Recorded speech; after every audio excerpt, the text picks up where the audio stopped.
তৃণমূল নেতা শওকত মোল্লা, যার বিরুদ্ধে ভুরি ভুরি অভিযোগ, এবার তার ছেলের ক্যাফে ভাঙার নোটিশ মহকুমা শাসকের। অনুপ বিশ্বাস রয়েছে আমার সঙ্গে। অনুপ, কেন এই ক্যাফে ভাঙার নোটিশ দেওয়া হয়েছে? এই ক্যাফে কি ইল্লিগাল?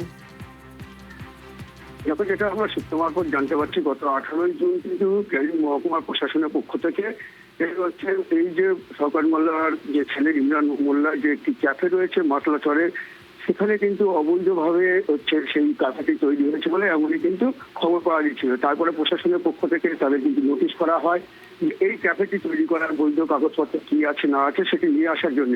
18 তারিখে এই যে মহকুমা প্রশাসকের দপ্তরে কিন্তু সেখানে যাওয়া হয়। এরপরে কিন্তু সেখানে কিন্তু সূত্র মারফত জানা যায় সেখানে কাগজপত্র ঠিকঠাক দেখাতে না পারায় আগামী 29শে জুন নির্দিষ্ট ডেডলাইন বেঁধে দিয়েছেন প্রশাসনের পক্ষ থেকে যে এই যে অরণ্যকুল নামে যে ক্যাফেটি রয়েছে সেই ক্যাফেটি কিন্তু ভেঙে নিতে হবে।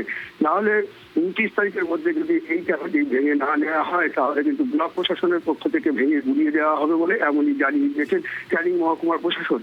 ফলে এখন সিরে সংক্রান্তি মৌখালী মাসলা নদীর চরে বেআইনি দখল করে তৈরি হওয়া অরণ্যকুলের ক্যাফেটি।